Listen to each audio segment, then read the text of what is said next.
Et bien le bonjour messieurs dames, on se retrouve dans cette vidéo, cette nouvelle vidéo et dernière vidéo de spoiler. Ça y est, ça touche à sa fin. On a toutes les cartes, maintenant on n'attend plus que les enchantés qui vont arriver. D'ailleurs on est le 19 je crois quand je tourne ça, oui on est le 19, demain c'est le 20 et normalement ça devrait être dévoilé sur les coups de 19h ou 20h, je ne sais plus exactement. Donc on a très hâte de découvrir bien entendu à quoi vont ressembler les enchantés bicolores, parce que c'est pas un secret non plus, voilà, c'est la nouveauté de ce set là, on sait très bien qu'il va y avoir des enchantés bicolores. On le sait. On n'arrivera pas à garder la surprise, hein, d'accord? on, on sait, hein, on sait. Mais avant de passer du coup à cette dernière analyse de cartes, je voulais vous parler d'un petit truc que Thibaut de Nos Jeux de Société, je pense que vous connaissez tous, hein, tous ceux qui sont abonnés à la chaîne, je pense que vous le connaissez. Et si vous ne le connaissez pas, eh bien je vous invite à aller vous abonner à sa chaîne. Voici sa chaîne, Nos Jeux de Société-Lorcana. Donc abonnez-vous si ce n'est pas déjà fait. En tout cas, sur cette vidéo précise, il vous présente vraiment le truc qu'il a préparé pour tout le monde. Voici le site internet qui vous permet du coup maintenant de localiser, alors aussi bien pour les boutiques qui voudraient enregistrer leur tournoi, ils peuvent du coup l'enregistrer sur le site. Et pour les joueurs, eh bien, ça nous permet du coup de trouver facilement un tournoi qui serait à côté de chez nous. Donc, c'est une super idée. Vraiment un chouette truc. Donc, merci à Thibaut. Et on va retourner, du coup, nous, dans notre analyse de spoiler. Alors, on commence par, habituellement, notre petit tiers. Et puis, le top 3 quoi. Là, on le voit là tout de suite, mais on va le découvrir un petit peu plus tard. Belle, voilà, c'est masterclass hein, cette carte. Vraiment, ils nous ont sorti des cartes bleues sur cette extension qui sont folles, quoi. Cette carte-là, elle peut, je dirais pas qu'elle flingue totalement Steelsong, mais la stratégie numéro 1 de Steelsong, c'est Cendrillon et ensuite une chanson T2, Perdu dans l'hiver notamment, surtout Perdu dans l'hiver. Euh, Bah là, ça sert plus à rien. Ce truc-là ne sert plus à rien parce que vous avez T1, Belle, qui arrive, quoi. Donc on va le voir ça juste après, mais pour moi c'est mon top 1, vraiment en révélation de ces derniers spoilers. Et on a le AA également qu'on a découvert lors de cette présentation qu'on a eue sur le Discord avec Steve Warner qui nous a présenté cette carte. Très forte aussi, qu'on va voir après. Et j'ai toujours mon Mickey, parce que Mickey, je l'adore. C'est le boss, hein, de toute façon, hein, c'est lui le patron. Hein, tu peux rien dire face à lui, d'accord? Et ensuite le tier B, le tier C, voilà. Pour ceux qui veulent mettre la vidéo en pause, eh bien allez-y, et on va passer à l'analyse. On a cette première carte avec Rhino. Alors Rhino, un personnage rigolo. Moi, je suis pas non plus un gros fan, mais voilà. C'est une carte qui ne va probablement pas être jouée, je pense, parce que bon, ça coûte très cher, c'est pas ancrable. Et le body, il est correct, mais bon, vos autres personnages gagnent plus 2 en volonté. C'est sûr, c'est intéressant, mais bon, je sais pas si ça se rejouait. Disons que sur le board, ça se discute, quoi. Dès qu'il est sur le board, bah, ça change un petit peu la game, quoi. Mais je ne sais pas. Après, s'il aurait eu Rempart, ça aurait peut-être été bien, quoi. Je sais pas. Après, tour 6, c'est pas non plus très difficile d'atteindre le top 6 et de pouvoir jouer une carte comme ça. C'est pas inintéressant, mais c'est pas fou non plus, quoi. Roger Radcliffe. Radcliffe comme Daniel Radcliffe? Ah. Bref. Pour un, il va vous permettre de retirer un dommage de chacun de vos chiots. Après, faut voir, parce que plus il y a de chiots, plus il y a potentiellement des cartes intéressantes qui pourraient être pétées au bout d'un moment. Et dans ce cas-là, le deck tribal chiot pourrait être joué. Mais enfin, on verra plus tard, quoi. On a César, déçu par César, soutien, voilà, pas par le c'est pas par le soutien que je suis déçu, et par sa force, quoi. Je me dis: «Bon, c'est le doyen, quoi». Enfin bon, après oui, OK, peut-être il est vieux, mais bon, ouais, c'est le plus balèze, quoi. C'est le plus balèze des toutous, quoi, dans le quartier, quoi, pour moi. Donc bon, il aurait mérité quand même d'avoir un petit peu plus de force, quoi. Surtout que soutien, ça joue vraiment avec la force du personnage, et donc il y avait un intérêt quand même assez logique d'augmenter sa force. Là, tu une 2-2 pour 2 soutien, non merci, quoi. Wendy Darling, magnifique illustration, hein, Joachim Van Gool. De toute façon, on le dit tout le temps, c'est le Van Gogh de l'Orcana. C'est un énorme illustrateur, qui concurrence quand même vachement pas mal avec ma Alice Pisoni et mon Nicolas Coll, hein, ça c'est sûr, mais attention, il reste quand même au-dessus. En tout cas, Wendy, elle a insaisissable 5-7, donc grosse Wendy. Elle coûte 7, ancrable, heureusement. Chaque fois que l'un de vos autres personnages est banni, vous pouvez choisir un personnage et lui retirer tous ses jetons de hache. Je sais pas pourquoi je dis jetons à chaque fois, mais bref. Ça peut être intéressant pour la soigner elle. Imaginons, elle tape, et puis ensuite, voilà, vous envoyez au casse-pipe l'un de vos personnages, et boum, vous la régène. Bon, ça peut être sympa. Surtout que ça résiste quand même à certains trucs, dont des Maoi. Et Maoi, quand même, assez costaud, et elle serait encore là, quoi. Ensuite, vous envoyez, comme je vous dis, un de vos autres personnages au casse-pipe, et vous la resoignez. Elle est presque invulnérable, quoi. Donc bon, c'est quand même pas mal.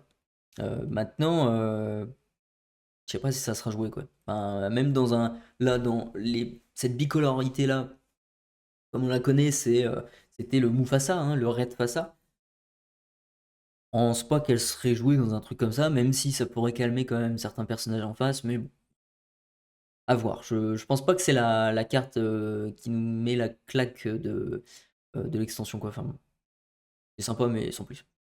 Ouragan, alors ça, je ne sais pas si c'est un personnage inventé par Lorcana, ou c'est un vrai personnage.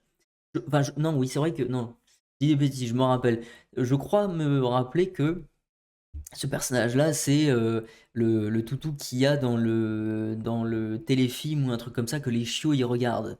Je crois. C'est le dessin animé que. C'est leur star, quoi. Enfin, c'est la star des chiots, quoi. Ils adorent regarder le dessin animé sur ça. C'est un héros, machin. Enfin, c'est un super-héros. Je crois me rappeler que c'est ça. Après, je peux me tromper, mais bon, bref. Ça, c'est rigolo. Alter de chiot. Donc, on peut l'alter sur tous les chiots qu'on a. Ça, c'est plutôt cool. Good. Et on a Rempart. 3-7. Voilà. Le problème, c'est que c'est 3, quoi. Ça aurait été 4, on aurait été bien, quoi. Et bon, une 4-7 tour 3, Rempart. Je sais pas si ça aurait été trop pété. En tout cas, on voit quand même que l'archétype, enfin oui, l'archétype qui est utilisé pour le deck tribal chiot, eh bien c'est Ambre Saphir. Ça, on le voyait depuis déjà un bon moment, mais là encore une confirmation. En tout cas, c'est pas une carte, voilà.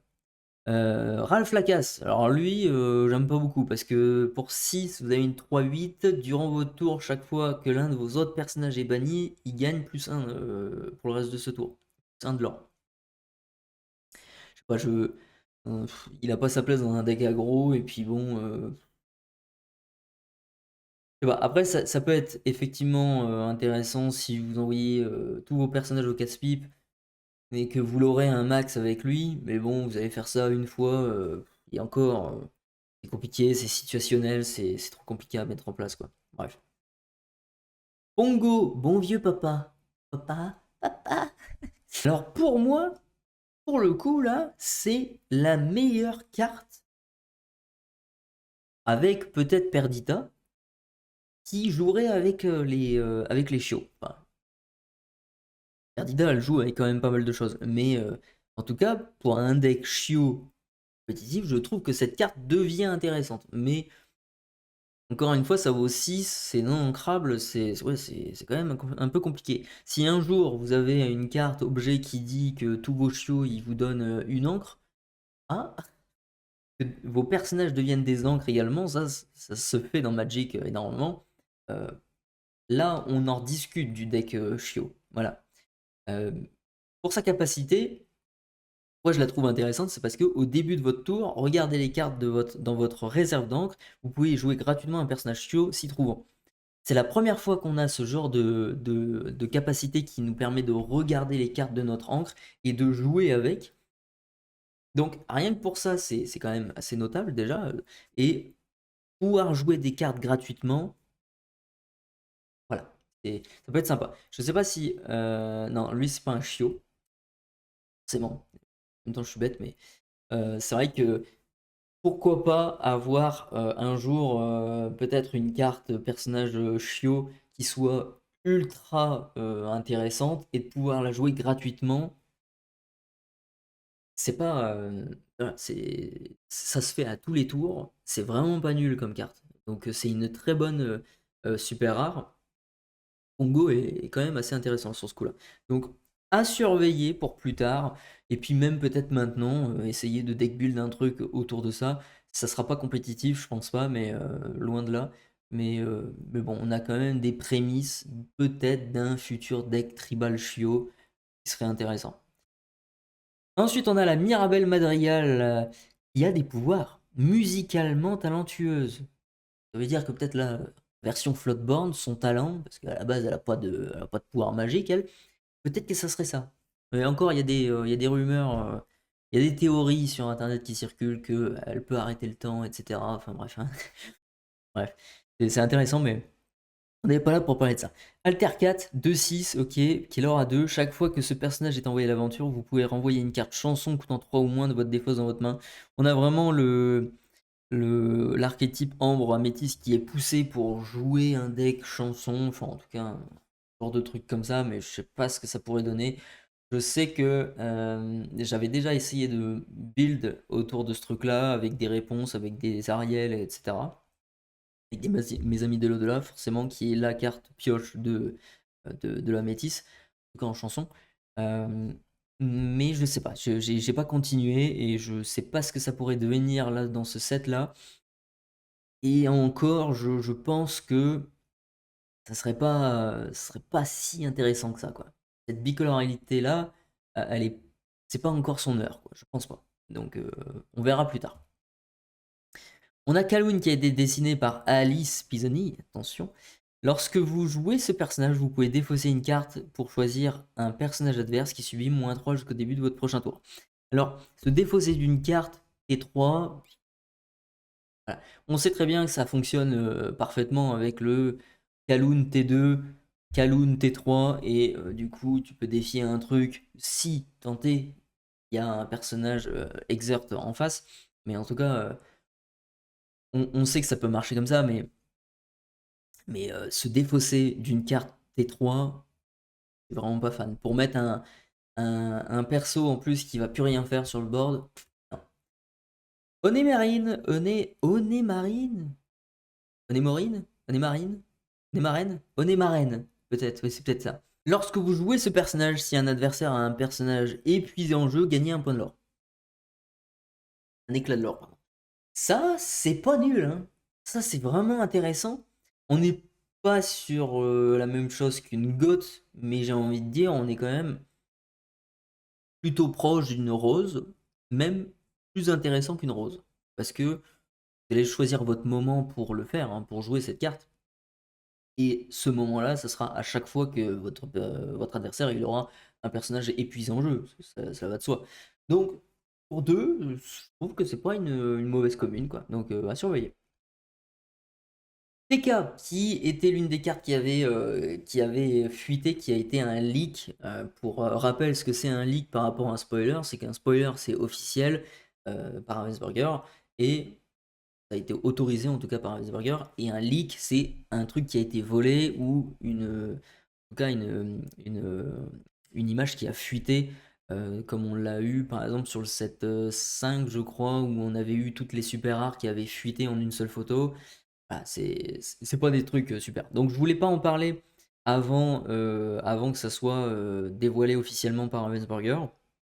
Donc maintenant on peut la voir, on l'a vu déjà depuis un moment, mais bref, c'est pas grave. Une 12-12 pour 10 Killer à 3, Alter 7, durant votre tour, chaque fois qu'un personnage adverse devient épuisé, bannissez-le. Là, j'avais eu un doute quand j'avais vu sa version anglaise où je me disais, durant votre tour, ah bah on peut bannir tous les personnages qui sont épuisés en face. Non. C'est quand un personnage adverse devient épuisé. Donc là, il faut jouer des Elsa à fond la caisse et essayer de j'exerte avec des Pinocchio et compagnie. Là, ça peut faire quelque chose. Mais c'est quand même un truc très cher. Alors la carte est sublime et je serais pas étonné de voir une enchantée. TK, on verra si j'ai raison. Mais pour 7, ouf, surtout il y a pas le yokai derrière qui peut vous faire tomber ça à 6. Voilà, c'est trop compliqué là. Là, ça peut être une bonne carte si vous avez un board qui est établi, voilà, avec des Elsa et compagnie, des Ursus, des trucs comme ça qui peuvent jouer sur l'épuisement des personnages adverses, mais ça sera sûrement pas joué quoi. Après, sur le board, va gérer un truc comme ça, 12-12, Killer à 3. Bon chance quoi. Je crois me rappeler que du coup c'est cette carte-là qui a la plus grande force et la plus grande volonté dans toutes les cartes Lorcana quoi.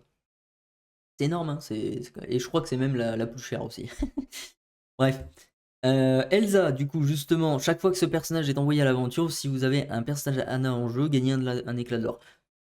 Ah, le deck Anna Elsa, peut-être un jour, on verra. Madame Mime, qui est pour moi très mauvais, je crois. 6, bon, je crois me rappeler en tout cas. 6, 4, 5, qu'il aura 2. Chaque fois que ce personnage est envoyé à l'aventure, choisissez un personnage adverse et épuisez-le. Il va faire son truc une fois et c'est tout. Et encore, il y a pas la place dans les decks pour mettre ce genre de truc. TK très cher, voilà. Après un Alter 7, on a un TK, une TK qui vaut 6, donc c'est pas, voilà, c'est pas ce qu'on veut quoi. On aimerait bien avoir une TK qui soit peut-être T4, T5 quoi. Ah, une TK T4. Bref. Bucky, lui malheureusement je le voulais en vert avec du discard. Voilà. Moi je le voulais. Bref. Euh, c'est sacrée période. Lorsque ce personnage est banni via un défi, vous pouvez piocher une carte. Il est pas non plus nul, parce que c'est lorsqu'il est banni via un défi. C'est sûr qu'il se prend n'importe quel anti-bet, mais s'il n'y a pas d'anti-bet, eh ben, il peut faire son truc, quoi. Donc pourquoi pas, mais c'est pas non plus fou, quoi. On est loin du Bucky vert, quoi. Du premier Bucky. Ensuite, on a cette légendaire, cette première légendaire améthyste, effectivement, qui vaut cher, qui est voilà, 5-6 intéressant, qui leur a 3 ok. Les adversaires ont besoin de 25 éclats de l'or pardon, pour gagner la partie. Ça, c'est prison, ça. Mais c'est nul. Je pense pas, absolument pas que ça sera joué ce truc-là. Enfin, qu'est-ce que ça fait comme différence entre 20 et 25? On n'est pas sur un truc énorme, quoi. Alors certes, ça peut peut-être décaler la victoire de votre adversaire d'un ou deux tours, mais je suis vraiment difficilement convaincu que ça serait jouable sur ce set, hein. Je pense pas. C'est pas ça qui. Enfin voilà. Si ça aurait été 32 l'or pour gagner la partie, à la rigueur, là ça augmente quand même de la moitié de ce qu'on doit gagner de base. Là ouais. Et 25, c'est encore trop peu. Vous avez. Enfin, en face, vous avez un Tamatoa avec un sous-fétiche. Bon, c'est anecdotique, quoi, le 5 points de l'or, quoi. Pour moi, c'est pas une carte intéressante. Après, c'est une carte stylée. Qui peut-être un jour serait jouable.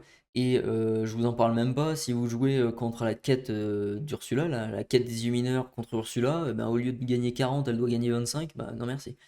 Voilà. Enfin, bref, je sais pas si ça marche, mais bref. La reine, beauté jalouse. Beauté jalouse. 4 une 4-3, pardon, pour 4, qui lore à 1, mais le lore, on s'en fiche, parce qu'en fait, on va plutôt le faire pour sa capacité, qui est, vous l'épuisez, choisissez un adversaire, choisissez 3 cartes de votre défausse, ou beaucoup de choisissez, et placez-les sous sa pioche pour gagner 3 éclats de l'or. Si vous avez déplacé au moins un personnage princesse de cette façon, vous gagnez 4 de l'or à la place. Ça peut finir des games. C'est pas non plus une légendaire nulle, loin de là. Je pense que ça peut être intéressant, mais faut que ça reste sur le board. D'ailleurs aussi, question règle, je crois qu'on est obligé du coup de choisir 3 cartes dans la défausse, sinon ça ne marche pas. Sinon on peut pas activer la capacité. Donc voilà, c'est pas non plus une carte nulle, mais c'est pas ouf non plus. Donc elle est dans le milieu des légendaires, quoi. Donc bon. Javot qui se fait pousser dans la boue. Bmax qui lui ne sert à rien. Ce personnage entre en jeu épuisé. Bon voilà, voilà. C'est pas terrible. Hiro Hamada qui pourrait être intéressant un jour. Quand on aura un vrai deck Floatborn vert-bleu du coup. Mais ça dit vos personnages Floatborn avec une carte sous eux. Pas vos Floatborn flat, mais vos Floatborn alter. Eh bien, ils gagnent insaisissable et hors d'atteinte. Insaisissable hors d'atteinte, on avait ça avec le lieu. Comment il s'appelle Croc du Dragon, je crois. On avait ça avec ça. C'était assez compliqué parce que le lieu n'avait pas beaucoup de volonté et il fallait payer un coût en plus de 2 je crois, de déplacement pour les mettre dessus, quoi, vos personnages. Là, il y a moyen peut-être de rendre insaisissable hors d'atteinte tous vos personnages floatbound sur le board. C'est pas, voilà, c'est pas inintéressant, mais on verra plus tard. Après, c'est quand même. Vous arrivez à faire un truc comme ça, c'est quand même pas mal. Vous avez un Bmax insaisissable hors d'atteinte 5-5. Voilà. On a un Pacha qui dit que tant que vous avez plus de cartes en main que chacun de vos adversaires, ce personnage gagne plus en lore, pardon, donc 3 de l'or pour 3, une 3-2. C'est rigolo, c'est pas mal. Ça peut être intéressant. Euh, je pense que c'est une bonne carte. Tweedledee et Tweedledoom. Alors, eux, je les aime pas. Eux, je les aime pas du tout. C'est Alice Pisoni qui a fait l'illustration. Voilà. Mais ceux-là, là, ils ont une tête qui. J'arrive pas. J'arrive pas à les regarder, quoi. Bref. En plus, la carte n'est pas terrible, terrible. Une 4-4, voilà. Chaque fois que ce personnage est envoyé à l'aventure, vous pouvez choisir un personnage avec au moins un dommage et le renvoyer dans la main de son propriétaire. Bon, après, vous pouvez renvoyer les vôtres, mais peu de la perte de temps, quoi. Vraiment très mauvais. Anastasie, c'est pas elle qui arrive à trouver un garçon dans le Cendrillon 2 ou je sais pas quoi. Moi, je sais plus. Parce que elle est. L'autre là, elle est vraiment méchante, elle, je crois. Après, je peux inverser, hein. Mais je crois qu'elle est vraiment méchante. Alors que elle est pas vraiment méchante. Enfin, c'est pas- son caractère, c'est tout. Voilà. Chaque fois que ce personnage est défié, le joueur qui a lancé le défi choisit et défausse une de ses cartes. C'est pas très méchant, tu vois. Voilà. Ça dépend de quel point de vue, quoi. Mais on a déjà ce genre de carte et c'est pas. Voilà. Pas jouer. Daisy qui aurait pu être pas mal, mais trop cher. 8 non ancrables. Oh, mais faut arrêter ça là. 6-5, en plus, pas mal. Ça se prend en Zeus, mais bon, voilà. 3 de l'or. Une seule fois durant votre tour, lorsqu'une carte est placée dans votre réserve d'encre, choisissez un adversaire qui choisit et renvoie l'un de ses personnages dans sa main. Ça aurait pu être vachement intéressant si ça aurait coûté peut-être 4 ou 5 maximum. Mais là, c'est pas le cas. John Silver, pirate revanchard, lui aussi il vaut cher. Ça coûte 8 ancrables. Hein, 6-4. Jouer ce personnage vous coûte 2 de moins si un personnage adverse a subi au moins un dommage sur tour-ci. Donc c'est situationnel déjà. Résistance plus 1. Chaque fois que vous jouez une action qui n'est pas une chanson, vous pouvez choisir un personnage et lui infliger un dommage.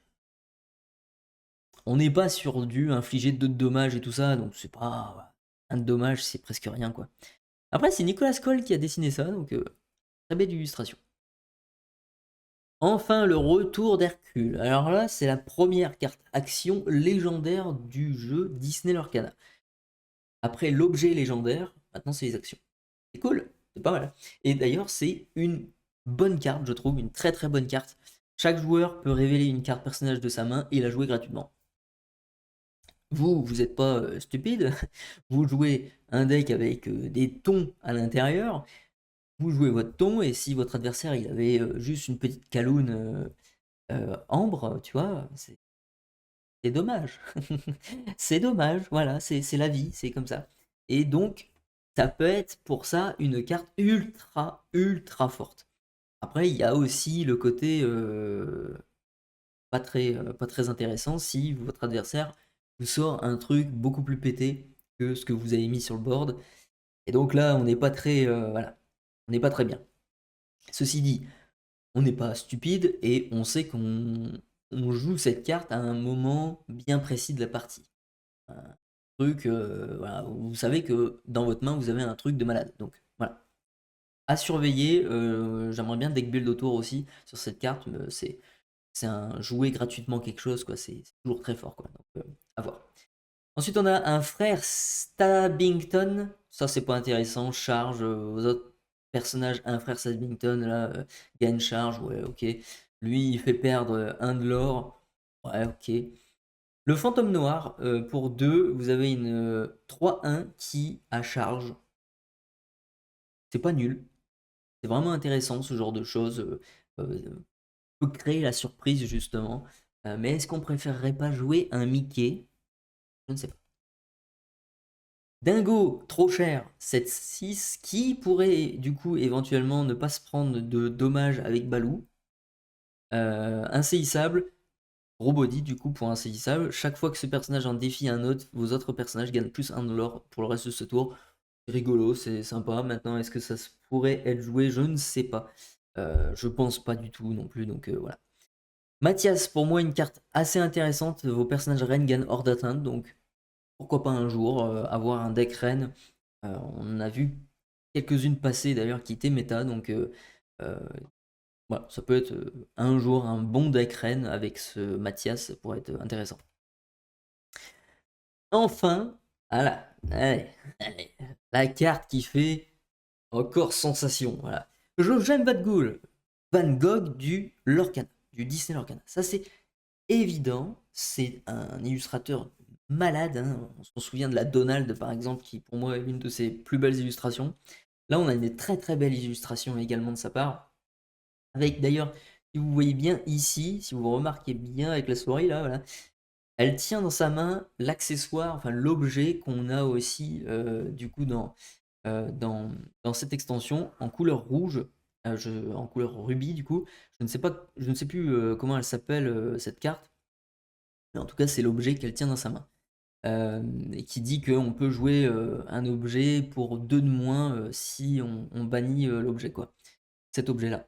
Donc il y a déjà des combos que j'ai vus sur Twitter qui ont été relayés par des Américains où tu mets Popcycle T1. Toujours T1, tu peux péter le Pop Cycle pour mettre Belle, parce qu'elle dit durant votre tour, vous pouvez choisir l'un de vos objets et le bannir pour jouer ce personnage gratuitement. Et voilà, c'est broken. Voilà, c'est très très fort. T'as une 3-3 pour 3 T1. Voilà, on rentre dans ce qui est l'imagination absolue. Voilà. Et donc le combo que j'ai vu du coup qui traînait sur Twitter, c'est eh bien vous mettez T1 l'outil habituel qui est le petit objet là qu'elle tient dans sa main, qui est en rubis, vous jouez T1, vous pétez l'objet en jouant du coup Belle T1 toujours, ce qui fait que vous pouvez jouer gratuitement, enfin pour 2 de moins pardon, un de vos objets, vous jouez le chapeau là de Picsou, je sais plus comment ça s'appelle, le haut de forme de Picsou je crois. Et du coup, ce haut de forme qui vous permet après de jouer du coup des pop cycles gratuitement ou que sais-je. Donc c'est quand même voilà assez fort. Après c'est pas dit qu'on arrive à faire tout ça dans un seul tour. C'est pas dit que dans une main de départ on arrive à avoir cette belle et un objet aussi. Donc cette belle qui se retrouve dans notre main jusqu'à T3, bon ça pourrait ne pas être intéressant. Ceci dit, si vous arrivez quand même à avoir votre petit combo comme ça, objet et belle T1, c'est broken. Parce que on pense aussi par exemple au Blurple qui pourrait nous permettre de chanter un Mes amis de l'au-delà direct T2. Ah, c'est pas rien. C'est vraiment en bleu-gris, je pense qu'on peut faire aussi des trucs. Donc voilà, c'est, je pense, l'une des meilleures cartes de l'extension. Ça, c'est évident déjà pour tout le monde, et pour moi, ça l'est encore plus.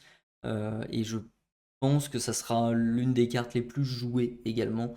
Ça, c'est sûr et certain. Donc, on a très très hâte de tester cette carte-là, pardon, et on verra si ça marche très bien ou non. On verra.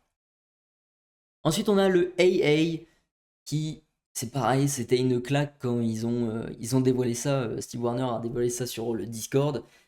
On connaissait déjà Link Geyser. Ce qui était marrant, c'est qu'en plus, ils montrent cette carte-là et ensuite, ils nous ont montré le Link Geyser pour revenir dessus. Ah oui, oui, bah oui, c'est c'est pour contrer ce genre de carte. Voilà, ok, on comprend. Et celui-ci, résistance plus 1, le meilleur des coques, hein. Alter 3, 1-5, il aura 2. Lorsque vous jouez ce personnage, placez toutes les cartes de votre main dans votre réserve d'encre, face cachée, épuisée. Voilà. Alors, on parle de quoi? On parle de 3-4 cartes, un truc comme ça, dans votre encre en plus, dans votre main. Donc, si je dis pas de bêtises, ça reste quand même ultra intéressant, même si vous en aviez que 2, quoi. Donc, on sait qu'il va y avoir des decks qui vont jouer, des decks bien sûr, Saphir Steel, qui vont jouer voilà, le AA qui vaut 2, qui permet aussi d'avoir un saisissable pendant son tour. Et voilà, ça va être, je pense, un deck qui va être testé, et à voir si ça marche bien aussi. Parce qu'après, être sur la draw comme ça, une partie, si vous n'avez pas beaucoup de piocheurs, ça risque d'être un petit peu timide, quoi. Parce que vous mettre à la draw comme ça de T3, c'est un peu risqué aussi, quoi. Donc faut faire attention, quoi. Mais à test, en tout cas, c'est l'un des premiers decks que je testerai, ça aussi. Et ça viendra d'ailleurs très très prochainement sur la chaîne. Donc stay tuned, comme on dit, abonnez-vous à cette chaîne pour ne pas rater ces tests de deck. On a Biscotte. Biscotte, lui, je le connaissais pas, lui. Je connais pas du tout les fiots.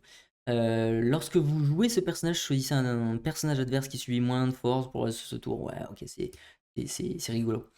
Penny l'orpheline. Penny l'orpheline. Et d'ailleurs, c'est qui lui là? Je sais pas qui est le petit animal là, ici là. Ah, ça serait intéressant de savoir, quand même. Ou si c'est un animal. Après, elle a peut-être peur des méchants loups qui sont ici, mais bref. Tant que vous avez un personnage héros en jeu, ce personnage-ci gagne hors d'atteinte. Voilà. Jasmine, chaque fois que ce personnage est envoyé à l'aventure, si vous n'avez aucune carte en main, piochez une carte pour chaque personnage allié que vous avez en jeu. Qui marche bien du coup avec le AA, parce que le AA du coup est un allié. Sauf que Jasmine arrive tour 5. Tour 5 non ancrable. Voilà. En tout cas, ce qui est intéressant pour le lore, c'est que on sait que, à travers le flavor text, le texte d'ambiance, comment ça s'appelle ce genre de truc, ce genre de parchemin. Ce sont des parchepensées. Pour ceux qui s'intéressent au lore, eh bien, ce sont des parchepensées d'Arcasia qui, je pense, renferment quelques savoirs justement pour maîtriser cette bicolorité. Voilà, l'épreuve d'Arcasia, c'est ça, c'est pouvoir maîtriser ce mélange de deux couleurs, quoi, pour les glimmers. Ce serait bien d'avoir des glimmers objets et actions bicolores aussi. Pour l'instant, on a vu que des personnages bicolores, je crois. Pour me souvenir, ouais. A voir. Donc, Tuk Tuk. Ensuite, on a Rempart, résistance plus 2, mais il a pas de force. Après, en rouge, ça peut se donner avec, comment il s'appelle, avec Lumière, qui donne 1 de force à vos autres personnages. Ça peut être intéressant, mais c'est pas la carte du siècle, quoi. Mais il est rigolo, quoi.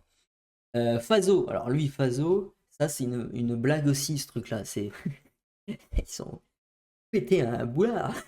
Ils ont fait ça. C'est pareil, c'est des cartes qui sont ultra fortes. Alors, lui, il se joue au tour 3, hein, c'est pas comme Belle qui se joue tour 1. C'est une 2-3 qui dit que à chaque fois que l'un de vos personnages en défie un autre, s'il s'agit du deuxième défi de ce tour, vous gagnez 3 points de l'or. On est sur un deck gris-rouge, admettons, qui tape énormément, sûr de gagner 3 de l'or à tous les tours, quoi. Voilà. C'est un peu plus résistant qu'un Flynn Rider, donc est-ce que c'est plus intéressant que lui? Je ne sais pas. L'intérêt du Flynn, c'était que c'était du lore passif comme ça, sans rien faire, alors que lui, il faut quand même faire un acte de défi, et ce qui veut dire derrière perdre vos personnages peut-être à la suite de ce défi-là. Donc c'est intéressant, c'est très intéressant, mais à voir comment ça peut être deck build quoi.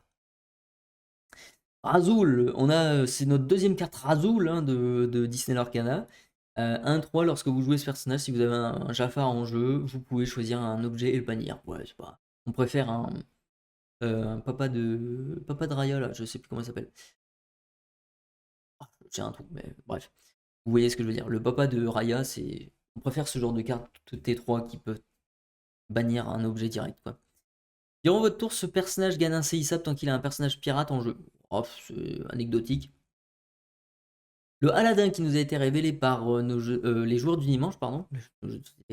Euh, Chaque fois que ce personnage est envoyé à l'aventure, vous pouvez jouer gratuitement un personnage allié coûtant 3 ou moins. Ça, pourquoi pas? Un personnage allié qui aurait Rempart par exemple, moi je dis pourquoi pas. Tant que ce personnage est épuisé, vos personnages alliés gagnent 1 de force. Ça avantage aussi le côté Rempart allié quoi. Donc ça aussi, c'est intéressant à deck build quoi. Dites-moi ce que vous en pensez en commentaire. Les problèmes vont par paire. Choisissez jusqu'à 2 personnages et infligez un dommage à chacun. Un dommage c'est trop peu quoi, mais ça a l'avantage quand même de cibler 2 personnes, enfin deux personnages à voir. C'est pas le meilleur anti-bet qui existe quoi en tout cas. Bâton d'entraînement, vous payez 1, vous l'épuisez, choisissez un personnage qui gagne offensif plus 2 pour le reste de ce tour. C'est bien pour Mickey. C'est bien pour Mickey, mais Mickey lui manque charge encore une fois, donc voilà. Et voilà les amis, c'était tout ce qu'on a eu à voir pour cette vidéo, et ça y est, on a toutes les cartes de l'extension. Petit décalage sur celle-ci, mais bon, c'est pas grave. On a plutôt, alors, pour les cartes ambre, pas non plus des dingueries. Les cartes améthystes, on a le cobra géant, mais qui est une bicolore, mais bon, c'est quand même, je pense, ouais, facile, la carte la plus intéressante de Améthyst. En émeraude, je dirais que la carte la plus intéressante était du coup le B-Max, le Yokai bof, mais pourquoi pas. Mais le B-Max, je pense que c'est celle qui va être le plus impactante. Avec le retour d'Hercule aussi, qui pour moi est très très fort, et le Geyser, bien évidemment, qui sera très certainement testé et sûrement joué aussi, je pense. Après, ça dépend, hein, cette bicolorité, si elle arrive à surpasser les autres, quoi. En rubis, sur cette page, on n'a pas grand chose. C'est vrai que Ruby a quand même pas tellement de cartes intéressantes, si ce n'est peut-être la grand-mère phare. Non. Belle, Belle qui est pourquoi pas intéressante. C'est vrai qu'on n'a pas des masses. Aussi, oui, je ne l'avais pas vu. Mouchou, bien évidemment. Le Mouchou, c'est, je pense, la meilleure carte Ruby. Euh, on a Belle en saphir qui est très fort. On a Picsou qui est très fort. On a Tamatoa qui est très fort. On a Dawson qui est très fort. On a AA qui est très fort. Voilà, on a quand même beaucoup plus de choix que dans les autres couleurs. On a l'eau de la mémoire également. On a la berceuse d'Atolan. On a la spirale de saphir. On a des trucs de fou en bleu, quoi. C'est vraiment l'extension de saphir.